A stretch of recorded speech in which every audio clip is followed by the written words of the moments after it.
All right, so what's up, all you Faceoff fanatics? And welcome back to the Faceoff Zone podcast, a podcast dedicated solely to the Faceoff position. I'm your host, John Bodner, and I'll be covering all the major Faceoff storylines of this upcoming NCAA lacrosse season.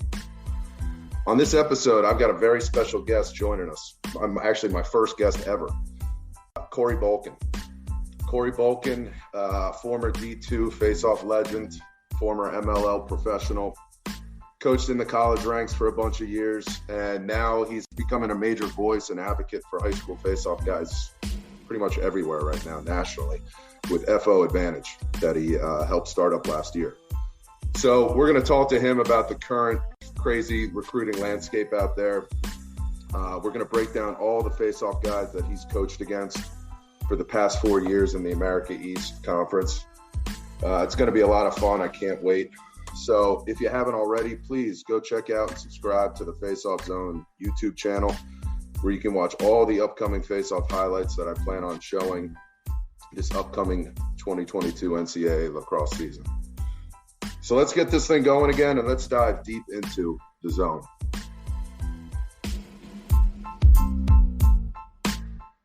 All right, so welcome back. Let's get right back into it here. Again, I'm very fired up to announce my first guest here to the podcast, Corey Bulken.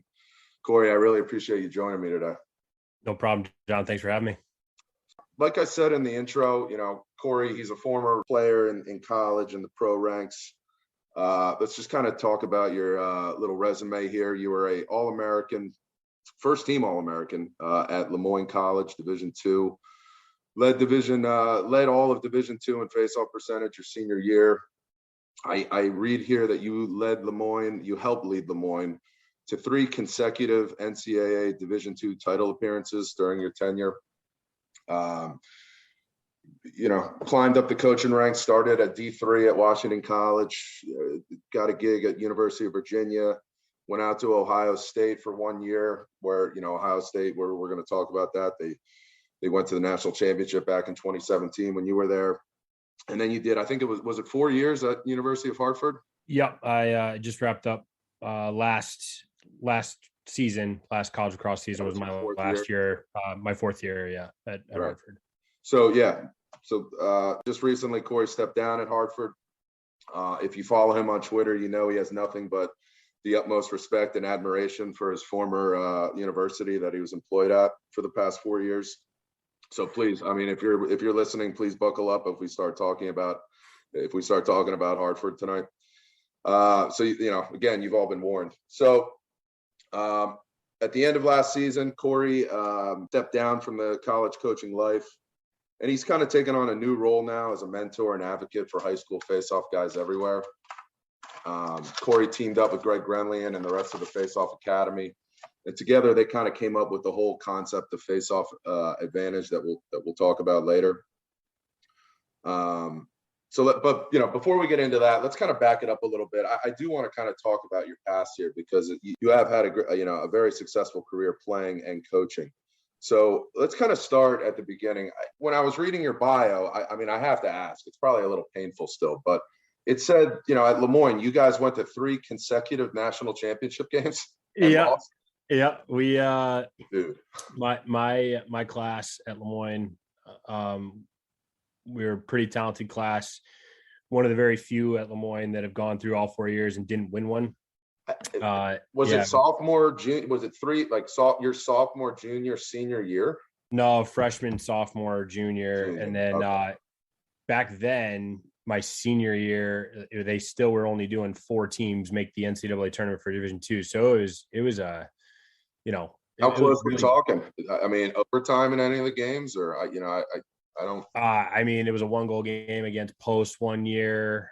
I think it was 16-11 my freshman year against NYIT. It was a 2-goal game, I think, my junior year. There were battles. We were in every single one of them. It was, one of those things where we just ran into one of the best teams in the country, and just wasn't our best day. I think the 2 years we lost back-to-back to CW Post, we beat them in the regular season. And, I think we just couldn't get it done. It was, we, in my 4 years, we lost 7 games, and 3 of them just happened to be national championship games. I was always lucky enough to have played in it.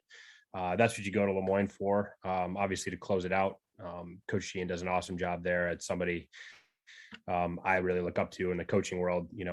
He's got, he's been able to sustain more success than just about anybody. So, I'd put Lemoyne up there with any program in terms of being able to sustain that sort of success. Yeah. I mean, it certainly seems like they haven't fallen off since you guys left, that coach, everything I hear, everyone tells me he's an amazing guy. So, but yeah, I read that, and man, my heart kind of broke for you, man. I didn't know that about you. No, so I've 3 consecutive. I mean, that stings. I never played in a national championship. I would have given anything to. So, I mean, great career playing. Now you get into the college coaching ranks. I see you started at Washington College in Maryland, Chestertown. Yep. Seatown. Coach Jeff Shirk, who just moved on, got out of college coaching himself, gave me my first opportunity to be a grad assistant. I was really lucky to be there with him and a couple other guys that are still coaching college lacrosse and coaching in other areas as well. But Chestertown Washington College is again, one of the more storied programs outside of Division One. That's some good years. And it's just one of those places, I think the deeper you dive into college lacrosse, the more you'll find some of these places that are like so deep into college, into just lacrosse itself. It's where lacrosse is more the premier sport. No doubt. It is a place that truly cares about, their program. And it was really cool to kind of get into college coaching in a place like that, where small town, small school, but, big in terms of lacrosse history and, just the alums and the people that have come out of there that are in the lacrosse world still we're really cool to be able to kind of see all that. And we were pretty good. Definitely a good place to start, man. Definitely. Yeah. And we were pretty good. We actually had a great face-off guy, a kid named Mike Trapp, ended up being an All-American. I was really lucky to be able to work with him. Kind of really get into learning how to coach. The psyche of kind of guiding these face-off guys through a season. I mean, I always kind of say you're like a part-time coach and a part-time therapist on the sideline. Yeah. Well, poor Mike Trapp. If he would ever listen to this, I think he probably needed a therapist after dealing with me. I was young and really fired up. I was really hard on him, but I learned a lot about coaching from him. Just how to go about it and how to treat a kid and how to. But he was a tough kid. He was a great face-off guy, great kid too. I'll find him on Insta or LinkedIn or something. I'll let him know. Yeah. But let's move on here. So you start out at WAC, move right, then you go right to University of Virginia. How did that happen? There was one stop in between. I went to Belmont Abbey College, right. D2 school, literally 1 year. But right from there, even still, I mean, that's a pretty big jump.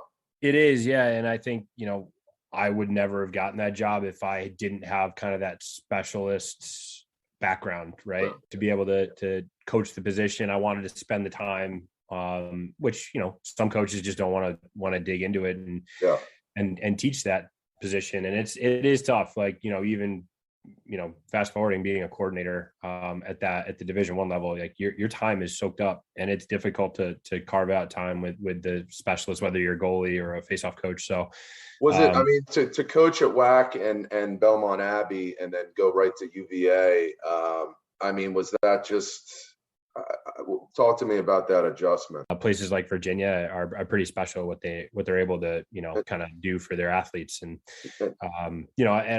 just for me, getting into coaching, you kind of figure out pretty quick who these legends are. And I was fortunate enough to work with a couple of them at UVA. Was Starja there? Was he the coach there still?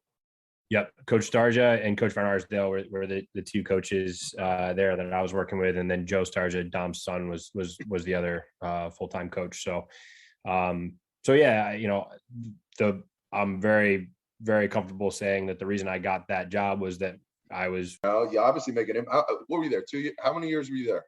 2 years. Yep. 2 years. So I guess your second year, right before you left for Ohio State in 2016. UVA, I mean, number 15 in the country in faceoff percentage. I try to remember who was the guy back then. I'm trying to remember. It was two guys, but I think the kid that did the most, carried the most most of the load was a kid named Jason Murphy, who was actually a walk-on. He was a local Virginia kid. Actually went to Ohio State out of college or out of high school. Was injured in high school and just kind of went to school and then transferred back home. His brother was a face-off specialist at Princeton too. And Jason just kind of came out on a whim at UVA. And so Dom always would hold a walk-on tryout. And I basically, I didn't know exactly what I was doing. I was telling Dom, I was like, look, I think he's worth keeping. Yeah. That's the one thing I would take credit for. And then he, honestly, Murph was one of the hardest working kids I've ever coached. I mean, 5 foot nothing and 100 and nothing. And, but, would pinball off of anybody and do anything he could to get a ground ball. So him and Jeff Krakke were a nice tandem. Yeah. Yeah. So, yeah. I mean, listen, number 15 in the country. So, not a bad 2 years coaching at UVA. And then, I guess you were a grad assistant. So you weren't getting paid at UVA pretty much. I was the volunteer. I was bartending at night and showing up. Doing the grind. Early as I could. Total coaching grind. I gotcha. I mean, and so you're looking for a gig. It's the year, 2017 and something opens up at Ohio State and you land that job. You're out to Columbus, Ohio. Yep. And that's kind of how it works, right? Like you take a volunteer job and you think, a couple of years, you're hoping you can find a full-time job. And I was lucky enough to, interview and get an offer. Yeah. I mean, what a job to land right in your lap. I mean, talk about a team that was locked and loaded. When I got there, it was a great group. And I think, those guys had that group primed to make a run, well before I got there. And they'd had some really big wins and, proven they were more than capable of playing to that level and obviously making a run that we did when I was there. I was certainly very lucky to be. I mean, Jake Withers, the face-off guy, he'd been the starter. It looks like for the past 2 years before that. He's coming off the 2016 season. He led the Big Ten in face-off percentage. He was the big specialist of the year. Didn't get All-American though for some reason. I don't know what that was all about.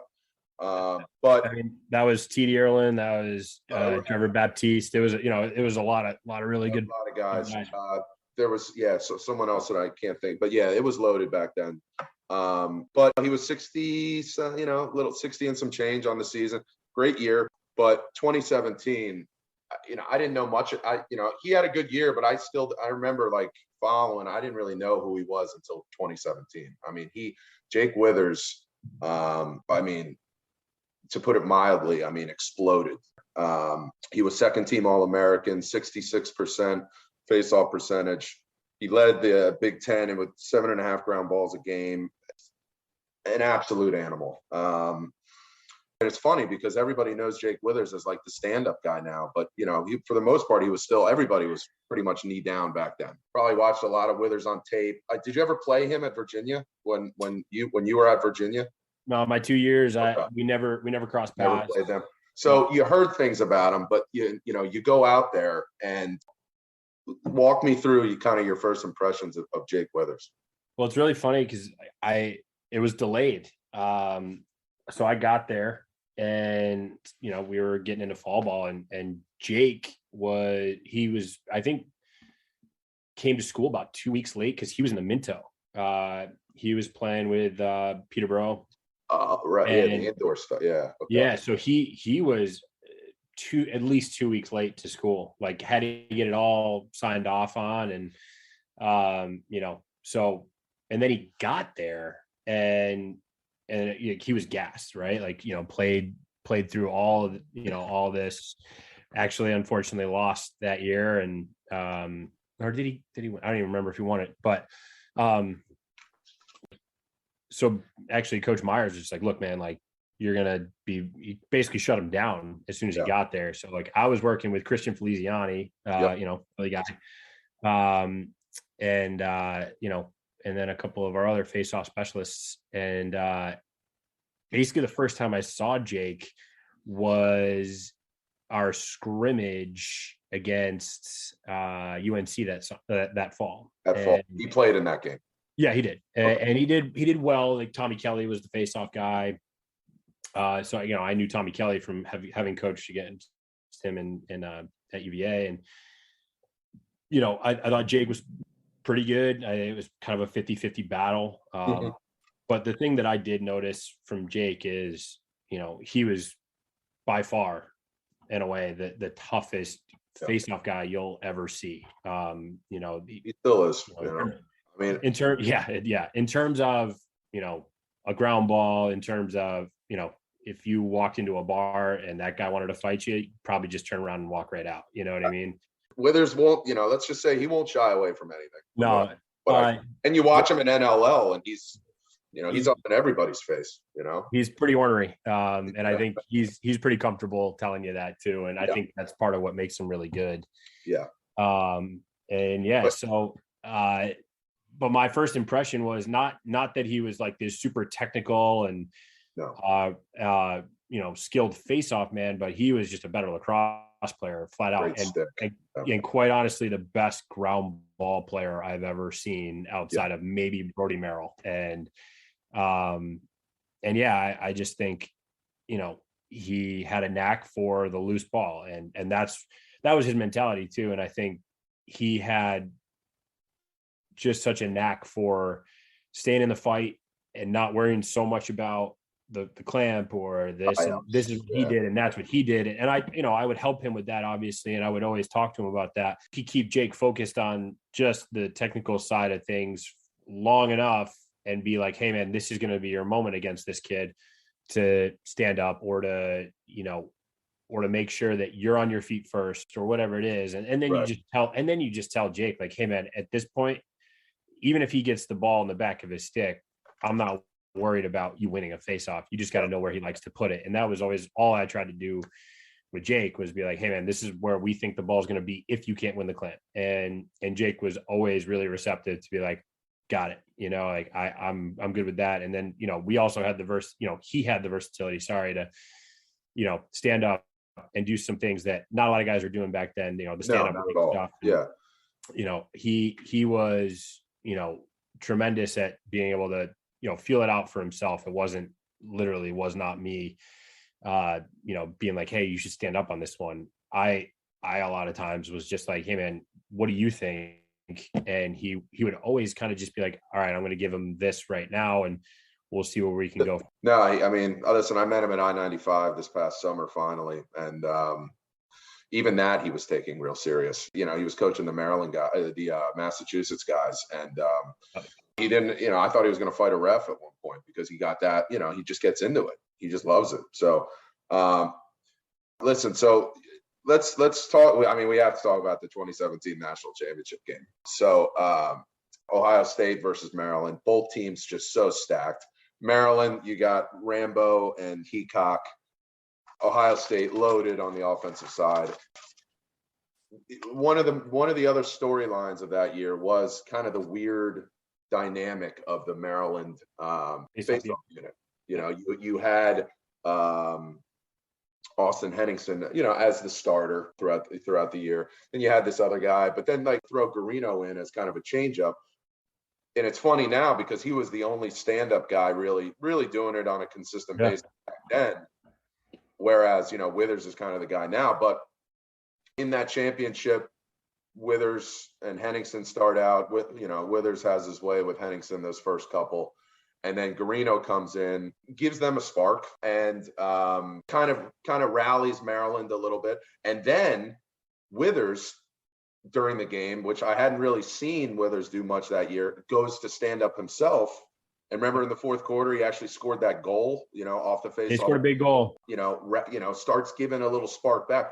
So, I mean, that was a wild game in general. From a face-off standpoint, it was very interesting too. Obviously, a rough loss for you guys. Can you kind of walk me? Think you were going to probably see him that day? I mean, I think if you go back and you look, like Garino was kind of the catalyst from the face-off X, at least for that team. Like I think it was like he took down, like didn't take down, but he came in and Well, he destroyed TD. And then Trevor, and then Jake against, he didn't Yeah, get that many against Trevor, but then, and then he got in against Withers and did up, pretty well. Yeah. From a face-off perspective, he was the reason that Maryland was in any of those games, and 100%. And they benefited greatly from not only Garino having a great run. He was hot, and I think they one rode the hot hand, and then two, you have a guy like Chris Mattis on the other sideline for Maryland. Yeah, that was a great great battle at the X, great face-off coaches. It was really exciting. I mean, whose idea was it to switch to stand-up at that period of time? Were you like, yo, maybe try to go? It was some conversations, right? And Jake was a guy that was never afraid of that. It was all just what he does it in indoor, probably that that fall he was doing it for that team you were just talking about. Probably. Yeah. So Jake's a guy that, like, the thing that when it comes to kind of the pre-face-off, like how you set up and everything, he's got zero ego about all that stuff. He's literally like, if he thinks, as long as you can convince him that this is what's going to lead to him being more successful, then he's got zero ego about, like, oh, I'll stand up, I'll sit, I'll go knee down, I don't care. Like, I'll rake from a knee down. I don't like, he would just surprise guys, and he would surprise us at times, just kind of go out there and he just get a feeling like, hey, like, he was knee down moto grip and he would rake against the guy. Like, you didn't see a whole lot of guys. I mean, what a season though, man. Just what a season for Ohio State. What a season for Withers. And obviously his game hasn't diminished at all. I mean, I think he still just keeps getting better. It seems like every season, I mean, see what he did in the PLL this summer. Well, I think you see what he's doing in the NLL right now. I mean, he's got a couple more years of like peak. Oh yeah. I think that's the one thing. If you talk to Jake, is he would say, like, before I got to Ohio State, and this is all more on him, but he would tell you that he was a young kid and not really as dedicated maybe to finding a role at Ohio State when he was a freshman, sophomore, and when he kind of figured out late his sophomore year, that's when it really all kind of clicked. So, like, yeah, I think you're right. I think he's, still really pushing himself to be better and find ways to get better. And that's, and now that he kind of realizes he doesn't need to go back to knee down. I mean, he's still good at knee down, but I mean, what he's doing standing up now in the outdoor league, it's scary what he could keep turning into. I think the PLL is eventually all going to go back to standing eventually, just because of the guys, all these college guys who've been doing it now, who will be doing it for 4 years. It's only a matter of time. But I mean, the future's still very bright for Withers. But we got to move on a little bit. Yep. So we'll get into Hartford a little bit later, but talk about FOAdvantage real quick. For those of the people listening right now who aren't too familiar with it, kind of tell us how it started. Just give us a little background on FOAdvantage for people who aren't familiar. Yeah. So very quickly, I kind of knew it was going to be my last year at Hartford. Wanted to make a change and didn't know exactly what I was going to do, but kind of by chance had a conversation with Greg. And we're always talking, like, college coaches are always talking to Greg about Greg Gremlin for those. Yeah, Greg Gremlin, sorry, and always kind of trying to find the next face-off guy for their program. And I ended up kind of having a more extended conversation with Greg and kind of cluing him into what I was thinking about doing, and knew that at least I could coach face-offs or whatever, just to, in the meantime, before I figured out what I was going to do or where I was going to go. And Greg kind of didn't really jump at that so much. And he goes, hey, like, let me get back to you. I have some ideas. And I think he kind of actually did have an idea, and he wanted to go kind of talk to Jerry about it first, Jerry Agonies. And so like, a couple of weeks go by, and he gets back to me and kind of gives me like, hey, we want somebody that's going to come in and focus basically solely on the recruiting side of things, less the coaching side of things. And you've been in the recruiting world, and you've coached in college, you kind of know how that process works. What coaches are looking for, what kind of, what coaches are looking for, stuff like that. Yep, exactly. And he has, and what you saw from a couple weeks ago was the rankings that came out, and all he wanted to do was kind of blow up that side of it in terms of the exposure of it, right? Because there's Inside Lacrosse and all these people have their rankings, and face-off guys are typically included in that. But it's 1 to 2, 3 maybe guys in a top 25, and that's it. And all he wanted to do was shine a light more on the best kids out there, because a lot of times, even if there's a top 25, recruit in the country that just so happens to be a face-off guy, sometimes the best face-off kids aren't even known when they're walking into their freshman year. So and then from my side of things, I was like, hey, that's awesome. I would love to kind of explore that. I like the ranking thing. I like evaluating kids. I feel like I'm capable enough at that from 10 years of coaching college lacrosse. And then what I kind of brought to the table was I would like to be able to at least offer the idea or the service to kids and say, like, hey, this is how you go about your recruiting process. I'm not going to go out there and like just say, hey, coach, so-and-so, here's, Johnny, let me know what you think of his film, because everybody's got a guy that can do that. And all I wanted to do was like at least be able to sit down with a kid and a family. One, I think I found more that it's like settling nerves and letting them know that it's all going to be okay, that there's going to be a place for them. And two, just telling them a little bit about like how to go about the process. Because there's so many things that like after years and years of coaching college lacrosse that you see kids make, I don't want to call them mistakes, but they still do the same things.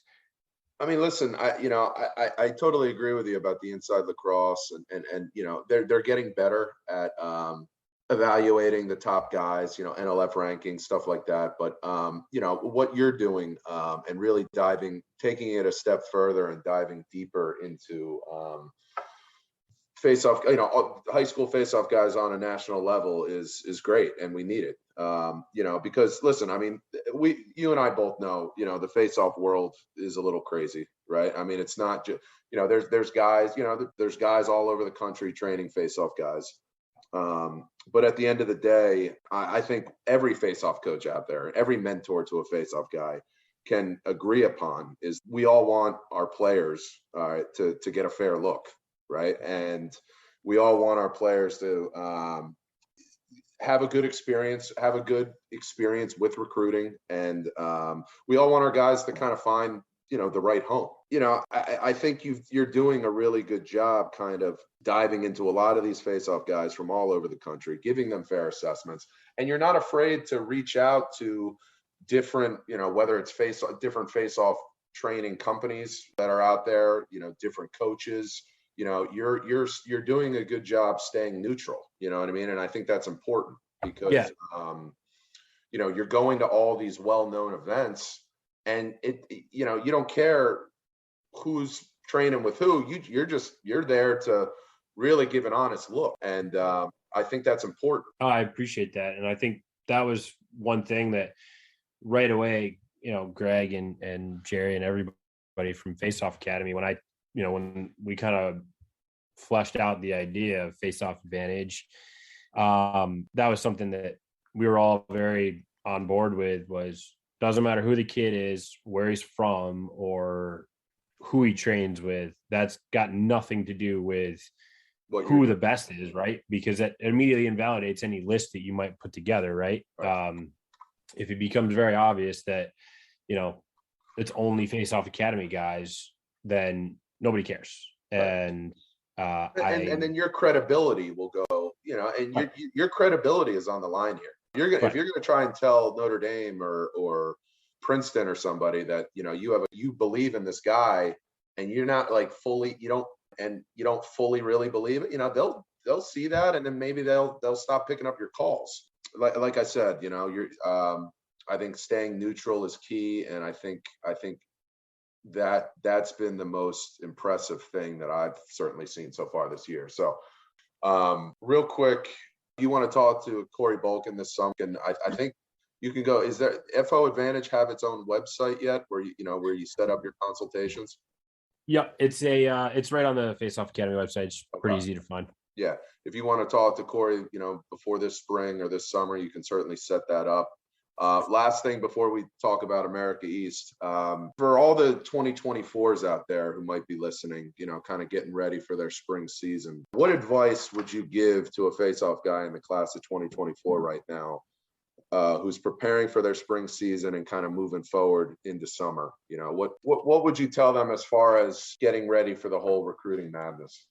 Yeah, I think just have some good conversations with the people that know you best first. Setting really good goals for yourself, like what you're looking for in a school, right? Because school is the main goal here. We're not talking about the best school to go to set you up for playing professional lacrosse, because that's just it's not the biggest deal, right? So figure out like what size school, where do I want to go to school, like what location, do I want to play Division I lacrosse? There's a lot of kids out there that don't. There's a lot of good kids out there that don't. And I think getting their tape in order too is important. Right? Oh yeah, and I think being really organized with that stuff too, like having film from each kind of season of the fall, the if you have winter events maybe, but your spring season as a sophomore going into your junior year. Being really consistent with, getting good film out there is really important. Making sure your grades are in order, obviously. Oh, the grades are huge. Yeah, definitely. Yeah. I mean, look, like if there's a kid, if you're on a scale of 1 to 100 and you have, two face-off guys, one's a 95 and one's a 90 on your scale. But the 95's got a 2.9 average. It's just super easy decision for a coach at a school, any school for that matter. And I mean, and listen, it's a marathon, not a sprint, right? I mean, we've seen some crazy things happen. Guys, wait it out. They gamble. They kind of bet on themselves, and they don't just jump at the first D1 offer they get, and they keep training, they stay hungry, and they get scooped up somewhere big, their senior year. Yeah. Well, I think too, it's such a hard position to recruit and evaluate. And I think that's partially one of the biggest reasons why I wanted to do this with Faceoff Academy, is because a lot of the guys out there coaching college lacrosse never took a face-off in their life outside of, just rolling up to the X and seeing what happens. So, and that's no knock on them, but it's a difficult position to recruit. It's a difficult position to say, oh, this kid is better than this kid, because there's so many factors that go into it. So, and I always like to, I think a lot of times outside of that very obvious kind of really talented group that everybody's like, oh, that's a good face-off guy. Coaches are like, well, I don't know if that kid's good. Oh yeah, they're hesitant. Yeah. And Corey, one thing that I'm hearing from coaches is they kind of want to step away from the highlight videos a little bit, and they want full game video of, if like to any kid out there playing in a big spring game this season, if I'm in Philly, if I'm the face-off guy for the Haverford school, I'm going to send the coach, that Haverford Malvern game, you know what I mean? Yeah. And they want to see what you're doing, what your body language is like, if you're losing or if you have to stay, if you have to stay on the field, I think that's kind of where we're headed, because it's getting so competitive now. These coaches don't want to see you just win it forward or clean wins every single time. It's just not realistic, Well, yeah. I mean, how many kids lose a face-off in their highlight film, So Danowski, that's a great quote. It's the same old thing, right? And it is difficult, to tell and kid in any film, regardless of what position you're playing. Nobody wants to put in a play that makes them maybe look bad, right? When these kids, and I think you're 100% right about the body language, about the response, like after a loss, what do you do? And there's more to it than just your technique and speed. And look, like there's things that go into scouting reports that I would put into scouting reports in college. Hey, if this kid violates, he's going to put his head down and just jog off the field, pick up the ball and run. You know what I mean? And you find out quick, like, how does a kid respond? How about mouthing off to the refs? How about that? You know, that's a healthy scratch for a lot of guys. You know, like, how bad is he with pressure on his back on a ground ball? How bad is he? You know, can he help clear the ball? Does he just run off the field? You know, like close game, fourth quarter face-offs. You know. Like, does he get better as the game goes on? Like, yes. So, you know, I think that's kind of where we're headed film-wise, but I think that's all good stuff right there. So, again, you know, Corey Bulken, FOAdvantage, definitely check it out this summer. We're going to take a little break real quick here, but when we come back, we're going to start breaking down the America East Conference. Corey coached in the AEC for 4 years. So we got a nice little insiders view here of that conference. So any fans out there, the AEC.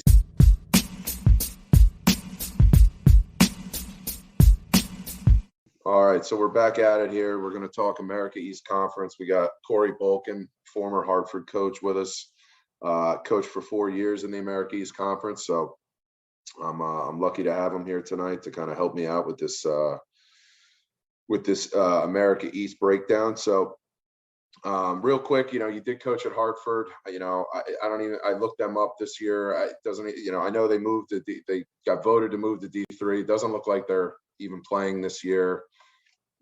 I mean, I'm a little scared to even ask you for your comments right now, but you know, real quick, I mean, what's going on over there as far as what you've heard? I mean, they're not playing this season, right? No, they're not. And I think the administration on the other side of campus, away from athletics, put the athletic department and the coaches there more than anything, not the administrators in the athletic department, you know, of which there were very few. They put that department in a tough spot. And it really has nothing to do with anybody that has an interest in athletics there. So my boss there for the last 4 years, Coach Ryan Martin, he was really good to me, and he's the right guy for that job. You know, he's done everything he could to keep that program together. And I don't know anybody that could have done or gone through what he's done and stayed there, you know, and tried to keep that program together, and it wasn't possible. So a lot of kids had left. They moved on, and you know, that was a lot of hard work putting together that team and that roster to where it had been. And he's now tasked with putting together a Division III program. I mean, he's got to start from the. Yeah, he's got to start ground up. He's got an alum there, a guy that I coached with for 2 years. A guy named Kevin Santa was on one of probably the best team that Hartford ever had. He's a long pole or a defenseman at Hartford. So, you know, they're there. We wish them luck, you know. Yeah. So all you can do. Yep. They got put in a tough spot. It's sad to see. And I think a lot of the alums feel very similarly. You do unleash on them sometimes on Twitter. If anybody doesn't follow Corey Bulken on Twitter, I highly advise you to do that this season, because, you know, whether it's thoughts on Hartford or just really thoughts in the lacrosse world in general, you always put out some tweets that definitely make you. So, but here, let's get into this now. Let's get into America East Conference. Let's you know, it's getting late here. Let's start with Albany. Yeah, Albany 8-5 last season. They were 5-3 in the America East. Lost to Vermont in the America East championship game. Tommy Burke at Vermont had a kind of like usual, had a pretty good day. Albany, I mean, they had a freshman mostly take the draws for Albany last season. This guy Regan Enders. Okay. It went to Victor High School, which I didn't know, you know, the house that TD built. And, you know, he fits that, you know, I see that he's lacrosse. I feel like you have to do lacrosse and wrestling if you go to Victor High School. So, you know, he was 51% on the season, took 281 faceoffs. He won 143 of them, 70 ground balls. Kind of compare a lot of these guys to how they did against Tommy Burke, who we'll talk about in a little bit. But he was 21 of 55 against Tommy Burke last year in 2 games for 38%, which isn't, 38% is not great, but it's better than most. Better than most, yeah, which is kind of wild to say that. But so Enders, he played in all 13 games, over 50% in both games against UMBC, which I kind of thought was interesting. Again, he's a freshman. So all of this is, you're kind of playing with house money if you're Albany, and you don't know what these freshmen can do when they get to college. And to be honest, I mean, if you were to tell me you could get a freshman that could get you 51% on the season, I'd be pretty content with that. What were your thoughts on Enders when you played him last season? Yeah, we didn't see a whole lot of him. I think he took, 5, maybe 8 or 9 faceoffs, but I remember him from, the recruiting circuit. He's certainly talented enough. And I think you kind of said it right. Yeah. It's one of those things that if you can get a kid, I'm looking at his stats right now. He took 281 faceoffs as a freshman.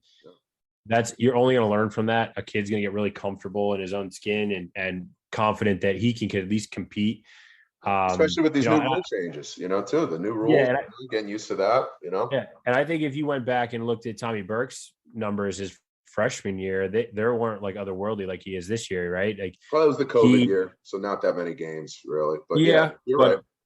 Again, and I think, a lot of times you don't see too many freshmen step in. It's a really difficult position to step in day one and be like a 60 plus, producer.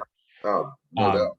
And I think, Reagan Enders, I'm sorry if we're butchering your name, Reagan, but, he had a really nice situation. I mean, Albany's a team with incredible, poles and athletes coming off the wing. They have a really dangerous, face-off unit. And then the other piece of that is that they also have a kid, a defenseman, Jake Pisano, who was honestly, he's from like the town next to where I grew up. He might've been the best face-off kid in Section 3 as a long pole in New York, right outside Syracuse. And, they have like a lot of like different options and a lot of really different looks to throw at face-off guys to keep them guessing a little bit. You know what I mean? Yeah, I was going to get into him next. I mean, so he's a junior this year. He took 38 face-offs, I guess all with a pole, and won 12 of them. Because I was looking at his stats, and he was 12 of 38 on the season, but with 46 ground balls. Yeah. So I'm like, what the, and then I realized it was the pole that they would throw in when struggling. And I do remember, I mean, he's aggressive. He's real aggressive. So, if they struggle again, I'm sure they'll throw him out. I'm curious if he's maybe been working a little bit more on facing off this past off season, just with a pole. But the other thing about him is he's also got 15 CTs, and I would imagine conservatively 5 of them are off of like, hey, that face-off guy beat me on a face-off, and I took it away from that kid. Yeah, that's a good point. Yeah, I'm sure we'll see. We'll see Jake as well. Anthony Altamari, he was a senior. It looks like he graduated. Then they have a sophomore, Thomas Rodriguez from Minnesota. Only played in 1 game last season, so. From White Bear Lake High School. We'll see if he's been working hard this offseason. We'll see if he might get some opportunities this year. So they got Rodriguez, and then they got this freshman from Mastic, New York, Jazad Hall. Yep. I got to watch him in high school quite a bit. A little undersized. 5'4". You know how rosters go. Kids probably usually get a little bit of a bump on the roster in height, but no, I mean, he's super athletic and really fast hands. And I think obviously, he's a Long Island area kid. I think he's got a little bit of, he's got good hand speed. I think that would be the biggest thing I remember from him. But we'll see if he has the kind of game, the lacrosse acumen to produce at that level. That. I mean, his high school resume, certainly. I mean, he was like you said, total athlete, 3-sport athlete: lacrosse, football, wrestling. Very successful in all 3. Yep. So it's certainly a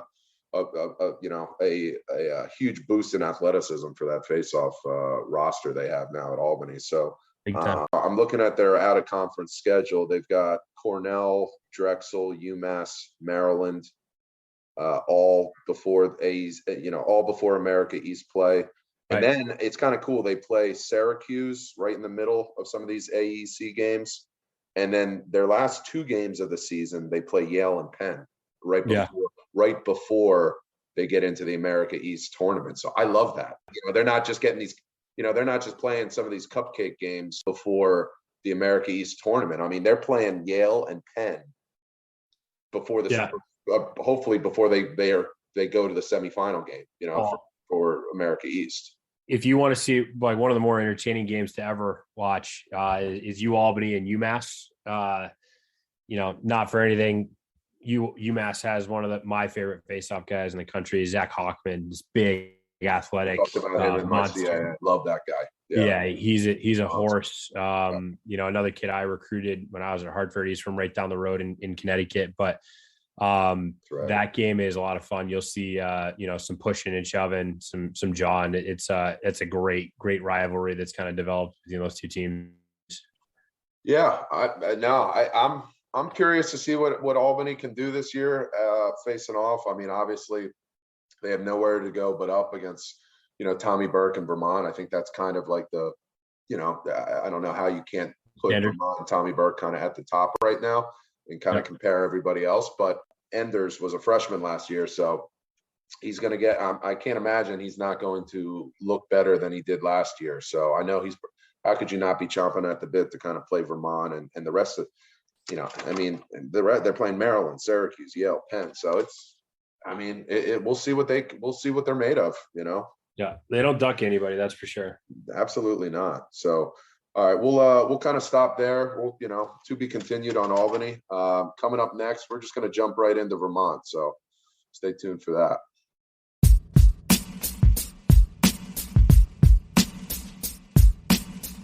All right, so welcome back. We got Corey Bulken here helping me break down the America East Conference. We're going to let's just jump right into it. Let's talk about Vermont. Yep. Vermont, unbelievable season last year. 9-5 on the season. They were 7-2 in the America East Conference. One of the biggest storylines from Vermont was definitely their face-off guy, Tommy Burke. Also, just let it be known, I'm also a huge Dave Klosterman fan, the attackman for Vermont. The dude looks like he should be on Point Break. He's just got that. I knew him, from high school. He's the man. Yeah, it doesn't hurt that he's a Philly guy, right? Oh man, he's going to have another big year for Vermont. But anyway, let's talk Tommy Burke. I mean, you want to talk face-off fanatics? I mean, this guy, he's a first ballot Hall of Fame face-off fanatic. Vermont, they won the America East tournament last year. They beat Albany. They did lose to Maryland in the first round. Feel like he was kind of doing that with everybody. From what I get, from now, what I gather is, I mean, the guy, he was just talking to anybody who would listen to him about these new rules and how he looked and all that stuff. So Tommy Burke, I mean, you want to talk about a guy who just absolutely exploded onto the scene. I mean, there was no talk really about Tommy Burke going into this past season. And he kind of like a Jake Naso, just, we were all like, who is it? Where did this guy come from?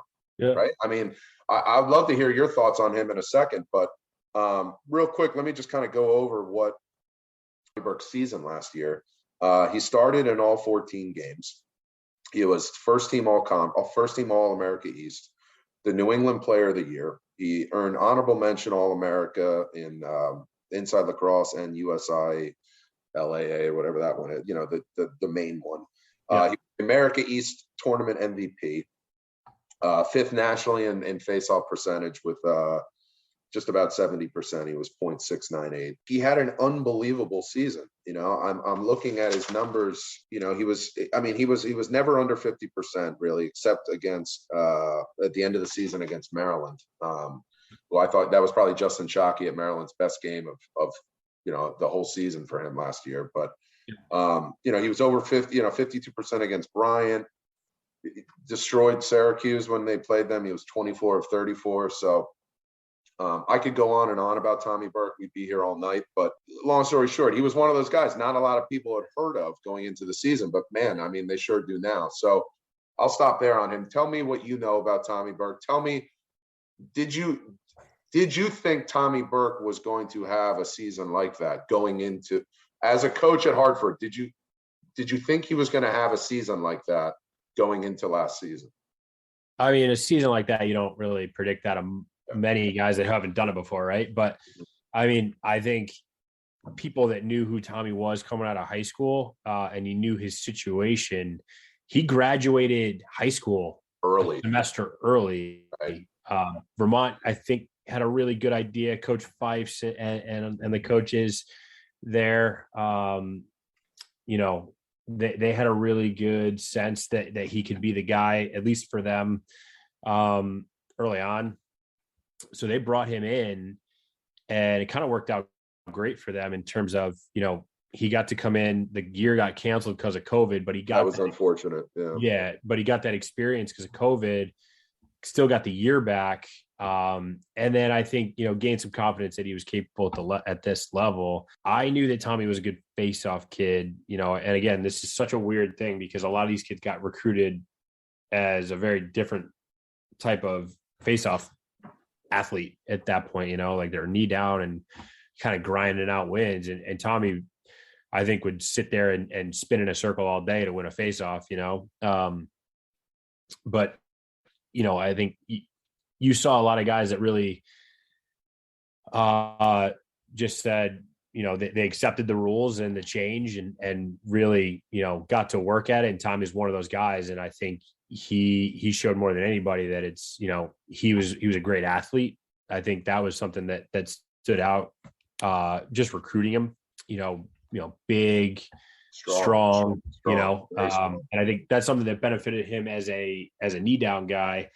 Not always the most crossover type thing in the stand-up realm, but I think it really benefited him. I mean, just in terms of if you look at him, he's got broad shoulders, tough to reach around him for a ground ball. Like he can block guys out, box them out on a ground ball. So, those are things like I knew that he was going to be a tough matchup.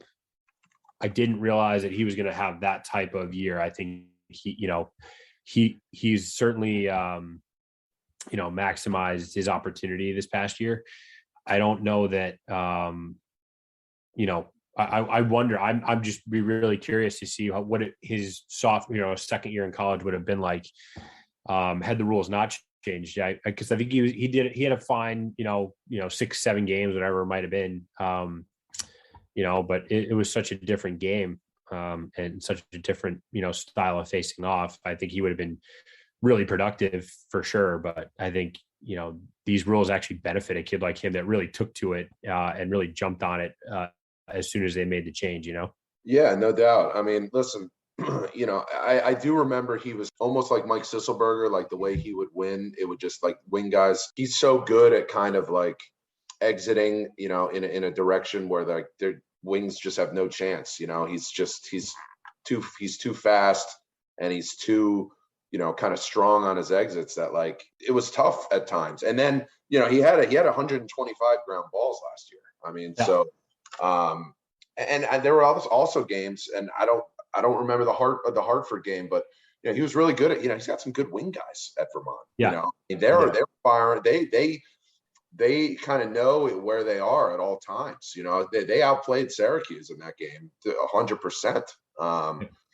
So I don't know what the situation is with their polls. I don't know if that one really good poll is coming back. I should have looked that up, but regardless, it seems like Tommy Burke's going to make sure that their wings are all kind of communicating together, it seems like, Yeah, no, I mean, he's, just from working with him with the FOA, he's super driven kid. It's not going to be for lack of effort with him if he doesn't have the type of year, repeat that success. And I think, he has every intention and every, possibility. Oh, he's confident. Yeah. Oh yeah, for sure. He's confident. Like I said, he was over 50% in just about every game. That Maryland game, Shockey, I thought played really well and kind of outplayed Tommy. Tommy battled back at the end to kind of salvage it, but it was kind of humble. I would imagine humbled him a little bit. Got him fired up. That's a game that if I'm the head coach at Vermont, I'm like, what? This is going to light an even bigger fire under him this year and with the rest of this team. So I wouldn't want to play Vermont this year. Let's look at their schedule real quick. I mean, Vermont wants to be a legit top 10, top 20 team. Well, they're going to have an opportunity. I mean, let's look at their schedule here. February 6th, they're playing Duke at Duke. I don't know where I'll be February 6th, but I promise you I'll be watching that game. That will be, Naso versus Burke. I mean, what are your thoughts? I mean, stylistically very different, right? Like Naso is not a big, imposing dude, but he's, in terms of his foot speed and athleticism, that's going to be a little bit different for Tommy. I think, obviously the length that Duke always has in terms of their wings. Oh, their long poles are like, they don't recruit anybody that's not 6'6", I feel, you know what I mean? So, Naso is might be one of the fastest in terms of just straight up foot speed, face-off guys in the country. So it'll be really interesting to see. It's going to be a very different type of face-off for Tommy. You know what I mean? Like, he's not going to win every single clamp, which is fine. I think the further the ball gets away from, the stripe right away, like off the whistle, I think Naso might have a bit more of an advantage, just straight up speed tracking down balls. But, the longer the face-off goes on, if they get tied up at any point, Burke will have the advantage. Exactly. Definitely. So it'll be, I don't know what the score is going to be. Might get a little ugly, we'll see. Everything I'm hearing, Vermont's got, I think a lot of people are coming back. They're 17th in the preseason, polls and everything. They're kind of, in that top 20. So I'm rooting for a good game. I think, Vermont's got a great first midfield line, a great goalie, and then some really experienced defensemen coming back. So, I wouldn't count them out. I just think, as with any school that's not in one of those Power 5 type conferences, the Big Ten, ACC, it's always a question of depth. And I think, if Tommy and a great goalie performance, kind of come together on any day, it's going to be a really tough team to beat. Yeah, no doubt. So Duke, February 6th, they got Penn State. That'll be a good one. Yeah. Brown. Then they play Bryant, and Bryant's an interesting one because I have nothing but respect for that freshman duo or now sophomore duo. Yeah. You guys didn't play Bryant last year, did you? Hartford? No, we were only conference last year, but they're no joke. Those two face-off guys are no joke. Yeah, Nate Laliberty or Laliberty, I'm not sure. Laliberty, yep. He was getting recruited at Ohio State when I was there. Oh, okay. And chose Bryant actually. But he, super skilled, super talented, very strong. Yeah, I'm gonna talk about them at length, probably, on the next episode here. But Bryant guys are no joke. That watching them versus Burke is going to be awesome. And then they got Dartmouth, and then they got your boy at UMass. They got Burke versus Hockman. Oh yeah, Zach Hockman. So. Yep. They play all those guys, and then they get into the AEC. So we'll see. Vermont's, they want to tell everybody that they're legit. They're going to have their opportunity. So absolutely. God forbid if Tommy Burke were to go down, or if ever he needed a break, they did have Charlie Egan, who's a senior this year. He played in 6 games last season, 50% on the year. He only took 34 faceoffs, but I've talked to Burke about him. He has nothing but good things to say about him. So. We'll see if he gets some more. It's a very, teams are playing more games this year, so you don't want to burn out Tommy Burke. it's early, tough. So. I mean, they do have a couple other guys. They got a kid named Gavin Bergeron, who is definitely at the very least serviceable. And like you said, Charlie Egan's really strong as well. And not sure if they brought in a freshman this year or not, but next year, I think. Yeah, no, they do have a couple guys coming in the next 2 years. So it's they're certainly not going to be bad facing off in years to come. Obviously, they're lucky that Tommy's got a couple more years left. Yeah, it's going to be interesting. Any young guys out there that don't follow Tommy Burke on Instagram, give him a follow. It'll definitely give you motivation to go out and train, because it seems like he's doing it at all hours of the day and night. So we'll stop there on Vermont. So we'll move on. Coming up next, we're going to talk about UMBC.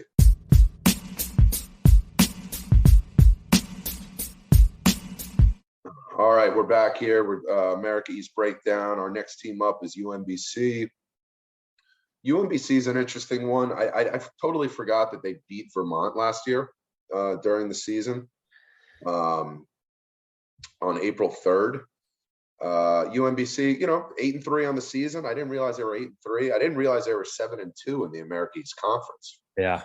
I didn't think they had that good of a season. But going back and looking at their, at everything today, I was a little surprised seeing that. They lost to Albany in the America East semifinals. What was your thoughts on UMBC last year? They are Coach Moran and his staff do a really good job. They are one of the most well-coached teams, I think, like in terms of they become whatever they need to be to beat a team that they're playing that week. I think I say that with the most respect I can. I think, they have a ton of excellent defensemen, and then just super scrappy. They actually have one of my favorite midfielders in the conference, a kid named Brandon Galloway, who actually was at one point one of their main faceoff guys, now probably their premier midfielder. He's a kid that can do a little bit of everything. So I don't think he took a single faceoff last year, but if you go back a couple of years, he probably took, he's taken a couple hundred faceoffs for them in his time there. Yeah, they're it seems like they always kind of get that one big, a couple big upsets, like UMBC, they're always competitive. Let's talk about their faceoff guys. Alex Poma was kind of their primary guy last season. He is a Georgia guy, went to Trinity Catholic down there in Georgia. He took 214 faceoffs last season. He won 101 of them. So he was like almost 50. He was about 47% on the season. 35 ground balls. He had 2 assists. I do recall early in the season last year when they beat the Mount, he in overtime had that direct pass to his wing right off the faceoff, and the wing went down and buried it. It was an amazing comeback by UMBC. They had been pretty much losing the whole game, and that's when Poma kind of got on my radar a little bit, because the Mount kid was pretty good. He was no slouch. He's at Rutgers now, but it was a good game by Poma, and I kind of kept my eye on him the rest of the season, and he was solid. He was kind of up and down.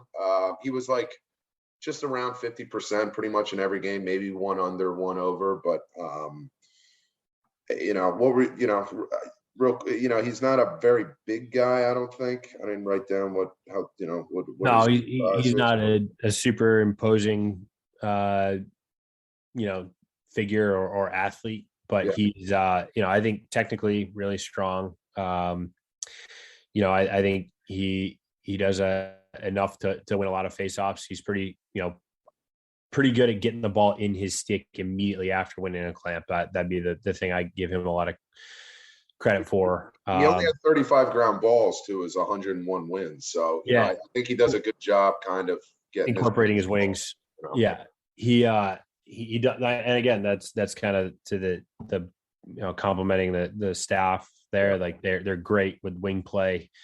And every single kid that goes out there knows they've got one single job to do, and they execute really, really well. They've got great teammates that run the wings.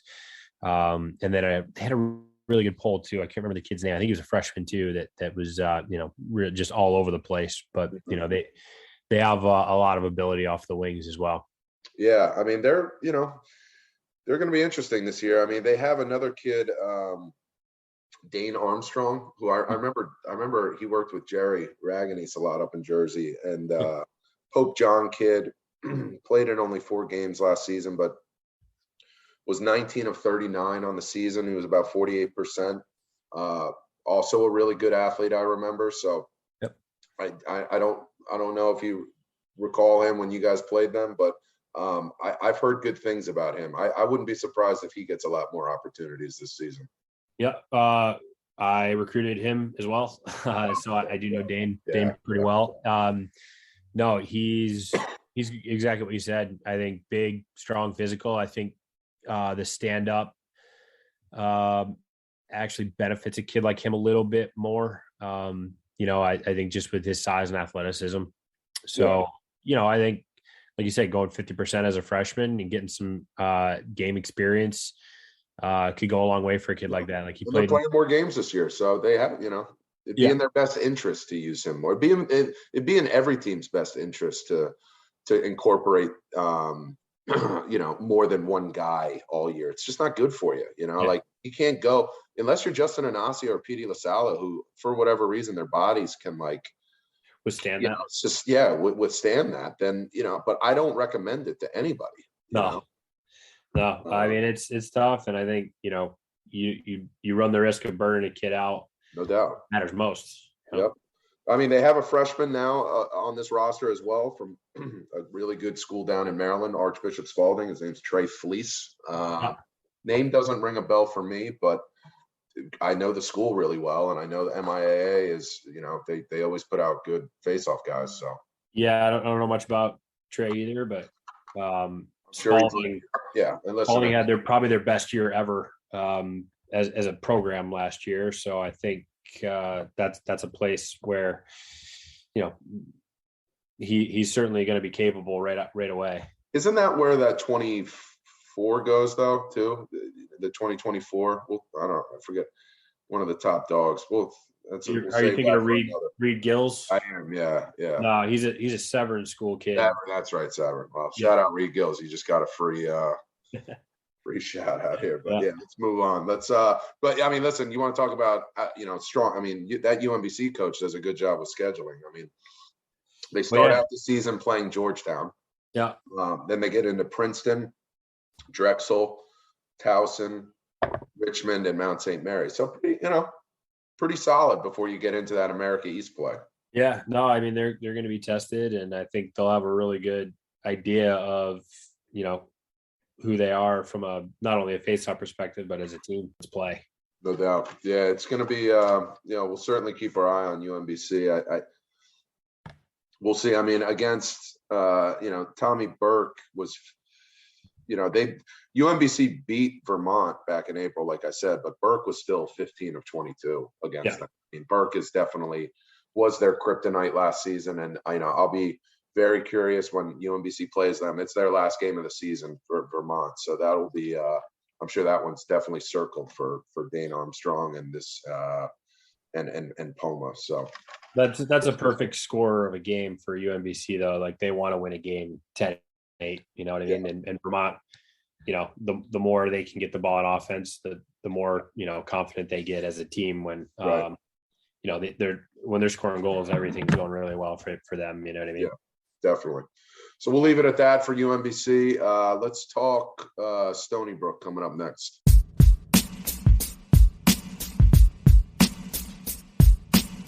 All right, we're back at it here. We're talking Stony Brook. Stony Brook 8-6 on the season last year, 6-3 in the conference. They lost to Vermont in the America East tournament.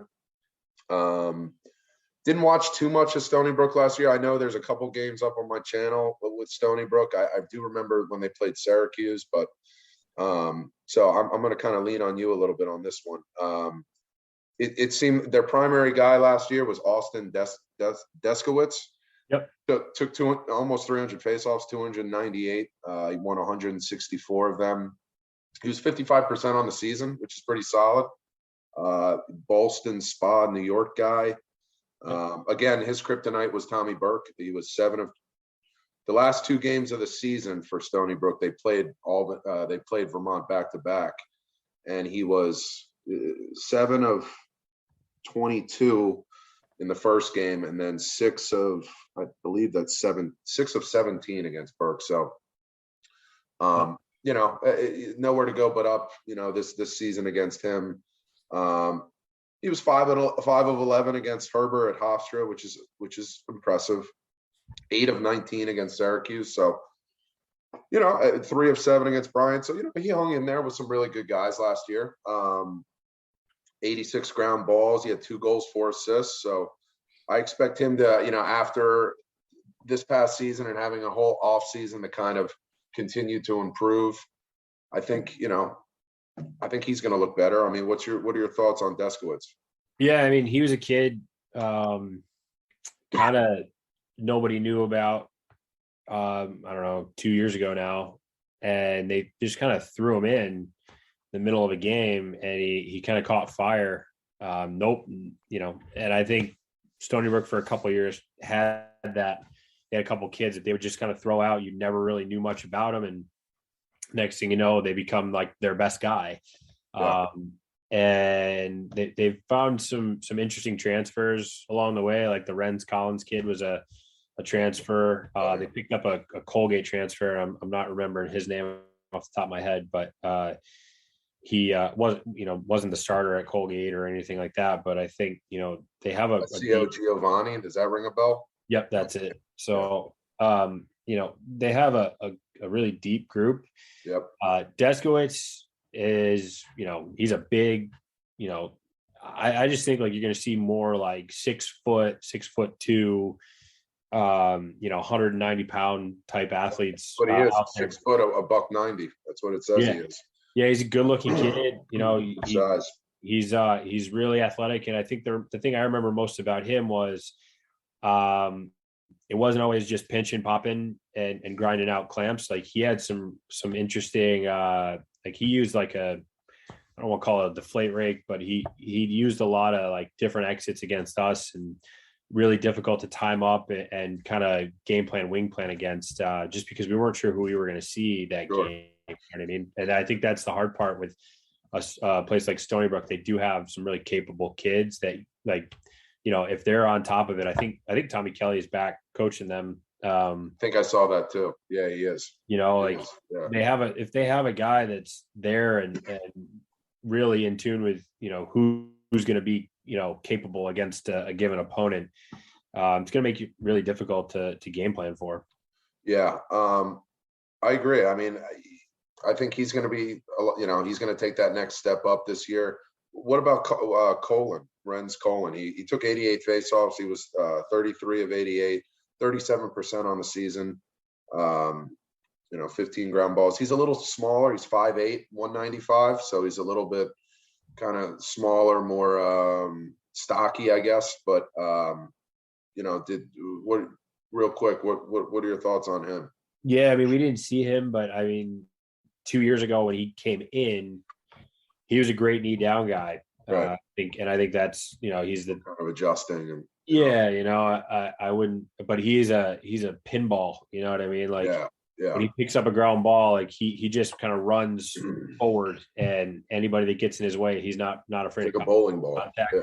Yeah. And kind of like a weeble wobble. He never really falls down, but certainly like kind of dangerous in that way, because unless you like put him on the ground, he's going to make something happen. And he plays super, super hard. And I think maybe a guy that will benefit from an extra year of getting the reps of standing up and getting more comfortable with that. I think, a guy that's certainly capable from a face-off perspective. I just, with the change, like a lot of guys, it's a little bit difficult.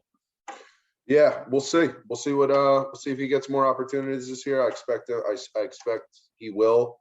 You did talk about, they do have that grad kid in Alessio Giovanni. Don't know much about him, but we'll see. We'll see. I'm not going to really get into it too much on him. We'll see if he gets some opportunities this season. They do have another freshman on this roster that I want to quickly talk about. Declan Mitchell from California. Yeah.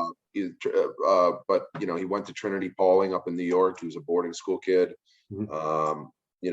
I remember watching him in that Adrenaline All-American games out in California.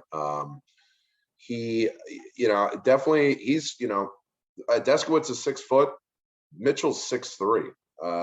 It says $180. I mean, he's definitely taller, on the taller side.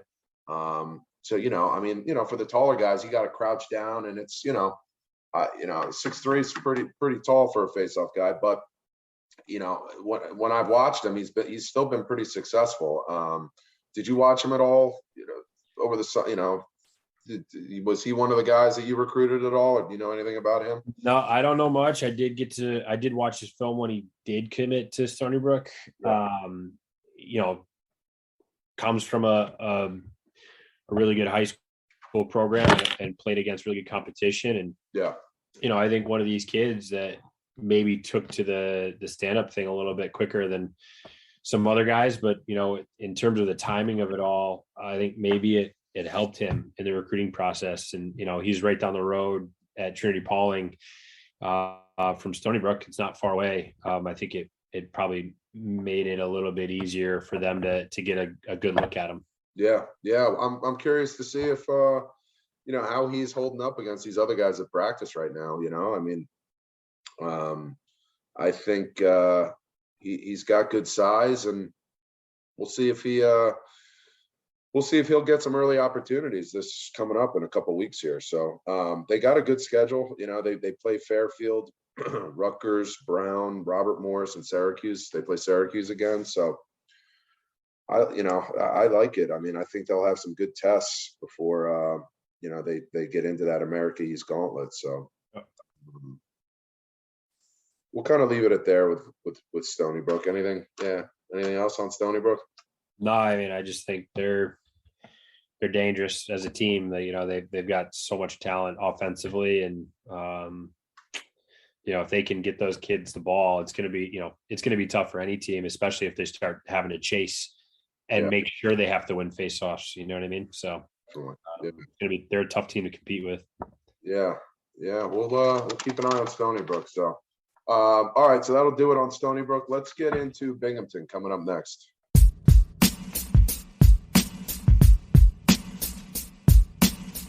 All right, we're back at it here. Let's talk about Binghamton, Corey.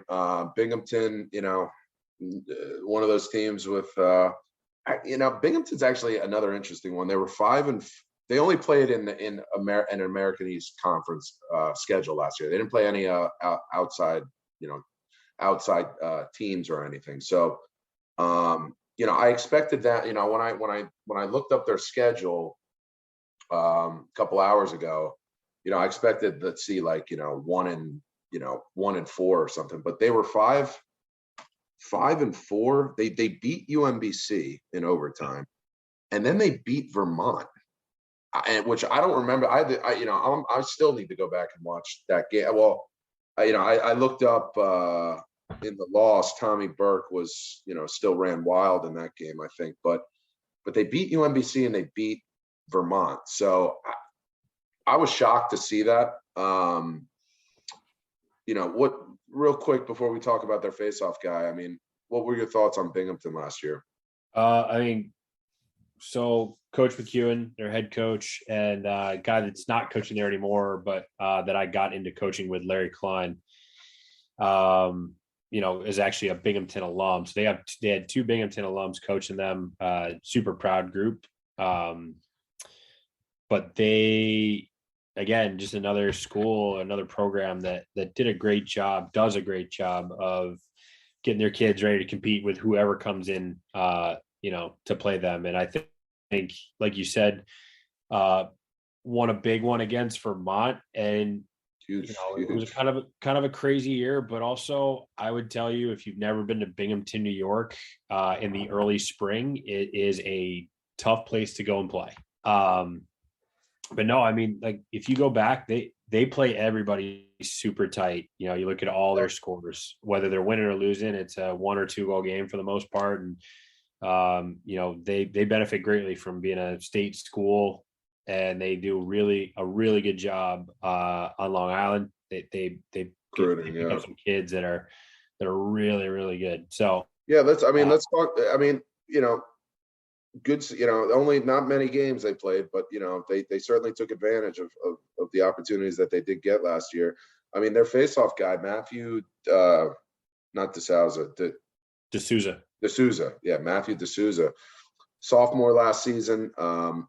He's from Oakton, Virginia. So I can't even imagine what that drive's like from Oakton, Virginia to Binghamton. But he's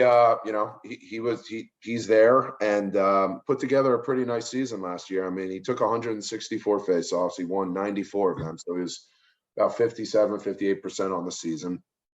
No points or anything, but he had 55 ground balls out of those 94 wins. And his big kryptonite was Vermont. He was 4 of 17 against Tommy Burke in Vermont, but he was 13 of 23 against Albany. 16 of 33 against UMBC. So not bad. I mean, he's 5'8", $150. He's not the biggest guy in the world, but I do remember watching a couple of his games, and he's quick. I think he had a knee brace. I think he's been battling some injuries too. I think he had a knee brace last season. What do you remember about D'Souza? Not that much. I mean, we actually didn't get many in your game, right? No, actually, I think we had a kid named Chris Lodiga. He's a walk-on in my time at Hartford. Actually, one of the cooler stories, was a local kid to Hartford, but walked on and, probably, I don't know if I've ever seen a kid like drop as much weight as he needed to. He was a bigger kid and came in and, but one of my favorite kids I've ever gotten to coach just because of like the work he did on his own, but came in, probably had his best game in college that day against Binghamton. Yeah, I'm looking right now. He was 12 for 19 and, we win a 1-goal game, but, I just remember D'Souza a little bit smaller, not the biggest kid, but, I remember from watching him on the recruiting trail, it's weird that I remember this, but this is kind of what happens when you coach college lacrosse and you go to all these random events and stuff, but he won like the NXT fall showcase, like King of the Hill, face-off thing. And I think it was probably like 2 weeks after that he was committed to Binghamton. So listen, I've talked, he's into it. He's like one of those face-off fanatics, face-off rats. I've talked with him, on Instagram and stuff. He's watching the film, he's a big film guy, and he wants to be certainly respected and he wants to be a good face-off guy. I mean, like I said, they didn't really play any outside competition last season, but they certainly do this upcoming season. I mean, they, outside of the America East, they're playing Marist, who has a couple really good face-off guys. They got Princeton, Lafayette, Bucknell, Hofstra, and Fairfield. So all really good tests, before they get into the America East. So I'm actually pretty excited to watch Binghamton this year. I'm curious to kind of see how D'Souza looks this year. I mean, other than him, I mean, they have a freshman from Dallas, Texas last season, Ross Chazanow, who only took 34 faceoffs and won 9 of them, but hopefully he's been training. They're going to need another guy to kind of step up and help out D'Souza. So we'll see if that's him, but that's all I pretty much have on Binghamton. You got anything else you want to add? Let me check here. I don't think so. I think those are the two guys I had kind of listed. Yeah. Again, I mean, if they want to beat Vermont or they have to do better than 4 of 17 against Vermont this year. So, we'll see. So we'll wrap it up there on Binghamton. We're almost there. We got, coming up next, we got UMass Lowell.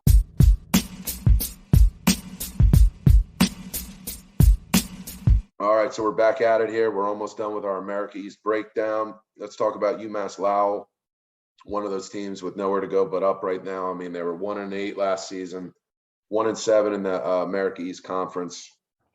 Didn't watch too much of them. I remember watching. I think they played Bryant. In just you couldn't even see the field. It was like crazy snow up there. But we'll see. I mean, like I said, they 1-8 on the season. You got nowhere to go but up. Their main face-off guy last year was Liam McDonough. He was a junior. Took 110 face-offs, won 43 of them. So he was 39% on the season. Don't know much about him. Liam McDonough, is that, do you remember him from last year at all? Yeah, Liam's certainly a really capable kid. And I would say probably if you had to leave a face-off guy out there to play offense, to play defense after a face-off, he might be one of the more dangerous kids in the conference. He's got a good stick. Really good stick, kind of a nose for the goal. Played at a small public school in Massachusetts somewhere. In Massachusetts, and that was kind of his role. Is you're going to win a face-off, you're going to play attack, you're going to do everything. So he I knew about him coming in to his college career, and I think his biggest issue has been staying healthy. So he's a big athletic kid, but also I think really benefited from the knee down thing because he was really strong and cool with just sitting and grinding out wins. But he came in and he won. If you looked at his stats, he was really good in some games and he struggled some other games. Cold. Yeah. Yeah. So, if he's hot, Lowell's going to have a good chance at beating somebody. If he's not, then, you have to look at some of their other guys. Like Jack Bird is a backup kid. And then their new freshman is another kid Ben Quinn. Yeah. Another kind of big athlete type from Massachusetts. He was a hockey kid. I recruited him as well. So I actually recruited Jack Bird too. So I know these guys. So, I think Ben Quinn's a bit more of a project. He's more of an athlete D mid type, but if he could, if he can come along and develop, he's definitely focus on the technique and all that stuff and kind of dial in there. He's got some potential. Right. I mean, you just mentioned Jack Bird. They had Brett Diatillo last year. He was a grad student. He took 76 face-offs, 44-76 for 31%. He has moved on. So now you got these three guys. You got McDonough, Bird, and Quinn.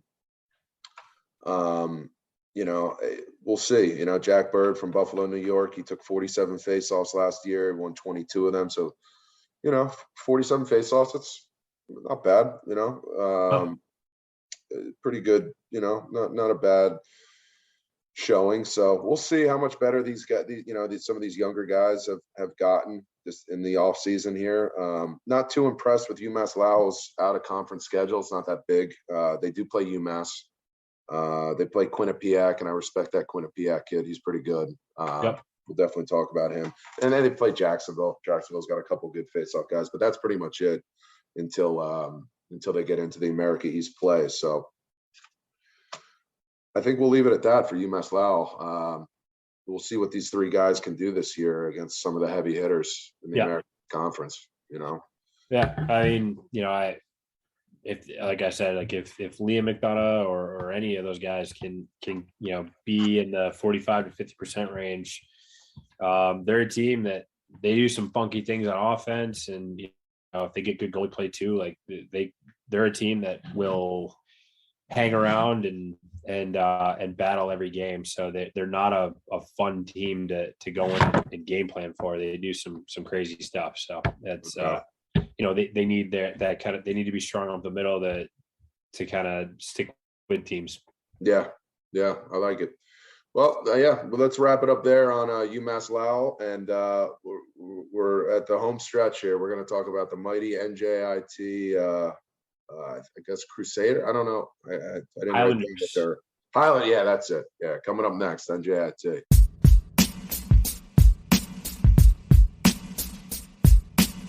All right, so we've come to our final America East team here. We're talking NJIT. NJIT, another team with nowhere to go but up. I was just talking with Corey about their facilities over there that I heard they're pumping a lot of money into it. So 1-10 on the season last year. They were 1-8 in conference. 39% as a team facing off last season. So I'm sure they would like to get to that 50% or over mark this upcoming season. Before we get going, I mean, Corey, anything on NJIT? You guys played them last year, right? Yeah, we did. That was our last game before we got shut down with COVID. But again, like you said, it's a new program in the America East, and they just joined last year, right? Yep, that was their first year. So their first year in a conference. So they'd been, that's a tough hill to climb when you're, a Division I school without a home as a conference. To recruit a kid to not have anything to play for sometimes is difficult. But Coach Johnson, he's got a lot of talented kids there. And they played really, really hard. If you look at their scores again, they're another team that they have some scores where they're in games that you wouldn't expect them to be. But I think a lot of their key pieces are some younger guys. So I think with the promise of being able to play in a conference and that to work towards, I think you're going to see them continue to improve. Watching them play last year quite a bit. I'd be hesitant to tell people that they're going to be at the basement, consistently. You know what I mean? Yeah, no, I mean, I think you're right. They have a young core. They're going to continue to get stronger. And, just like any new program, if you build it, they will come, and everything I hear about their coach, is he's, stand-up guy. And so we'll see. They had a freshman who took the majority of their face-offs last season for NJIT. You say his name better than I do. Isaac Van Zomeren. And took 193 face-offs, and he won 90 of them. He was about 46% on the season. So for a freshman, that's very solid. I'm not going to lie to you. I didn't see much of him last year. I watched a couple games. I did watch the Lehigh game earlier in the, early in that season that Sisselberger kind of ran wild. But real quick, any thoughts on the freshman? I mean, again, we've said it a couple times on the podcast, right? That's a lot of experience for a young guy. Got thrown into the fire. Another kid that I watched throughout the recruiting process and had some conversations with. He Minnesota guy, Yep, he's tough as nails. Having watched him, again, a little undersized, but he's solid. He's 5'9", 170. It says here, but I've never seen him shy away from a hit or any contact or anything like that. He is, I'd like to see how he does. He was a kid that I remember pretty fondly from the recruiting process, just getting to know, and had a pretty good sense, like when he decided he was going to play Division I lacrosse, that he was going to find a way to be successful, just kind of who he was as a kid. So I think he will be a kid. You might see a little bit of a jump for him in terms of percentage. Yeah. Just he'll get more opportunity throughout the course of the year, and he does have a good face-off coach, Blaze. I've talked with him before. Yeah, he is a nice guy. Blaze was a good face-off guy too. So, I think got a guy that can kind of zero in and help him, help him along. And I think if Van Zomeren can, kind of stay the course and continue to improve on some of the things he did well and get bigger and stronger and, continue to work on that. Again, he was another knee down guy his whole life. And then the next thing you know, he's got a face off standing up as a freshman, and coming in and doing that at 50% isn't bad, Definitely. We'll see what we'll see if hopefully there's no sophomore slump there. Hopefully he's been working, grinding like I'm sure he was last year. So I hope there's no little slump there. But they have a couple other guys. They did lose another freshman who was on the roster last year. This kid Nick Erickson, he was from Philly. He was a good athlete. He took a bunch of faceoffs from them last year as well, but he has transferred. They have a redshirt sophomore, Billy Kroger, South Jersey guy, 6'2", 190, so a little bit, much different build than some of the other guys on their roster. Super strong, he could be. I feel like he can muck it up a little bit, and he could be good at counters and stuff like that if they need it. I don't know if I didn't write down how many. He didn't take that many faceoffs last season. But we'll see. Again, they're going to need more guys to do it. And then they have a junior in Nick Gutierrez, Lancaster, Pennsylvania guy, who big time hard worker. He's super into it. He's got good technique. He's got speed. So I would imagine he'll certainly get some more opportunities going into this season. So you got anything on those two guys? Yeah, I remember Nick from the recruiting process too. Yep. He was a guy that was out there for a long time. Yeah. Nice kid. And, I think just from everything outside of the face-off, was always my question mark on him. Yeah. So I think, again, for kids that are maybe listening and wondering what they could do better, facing off is great, but, when it comes to picking a tough ground ball. You need a good stick with these new rules. There's just a lot more balls on the ground. There's a lot more, you're on the field a lot longer. So that's a good point.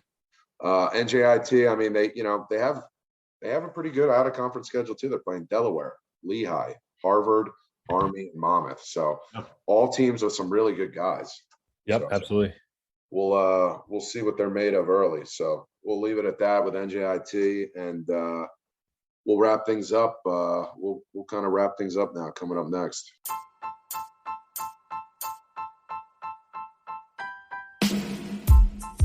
All right, so that's going to do it for I think it's my sixth episode here of the Face-Off Zone podcast. I really want to thank my guest Corey Bulken for being here. It was awesome to kind of not just kind of break down all these teams with him, but just to kind of get to know you a little bit better. And and again, I think what you're doing with FOAdvantage is really great. It's going to be really important for helping some of these young high school guys kind of help them through this recruiting process. So I want to thank you again for coming on. Yeah, I appreciate it, John. It's been a lot of fun. Looking forward to coming back on like we talked about a little bit. But no, just a quick shout out to Greg and the Face-Off Academy guys for giving me the opportunity and the kind of platform to do this and help kids kind of on the other side, not just the coaching piece, because they all do a great job with that. You do a great job with that as well. And I'm looking forward to continue to kind of grow that side of things for the Face-Off Academy. No doubt about it. I mean, so you can follow Corey Bulken on Twitter. You can follow him on Instagram at FOAdvantage. And listen, I'll be hanging around all season long. So until then, I will see all of you guys in the zone.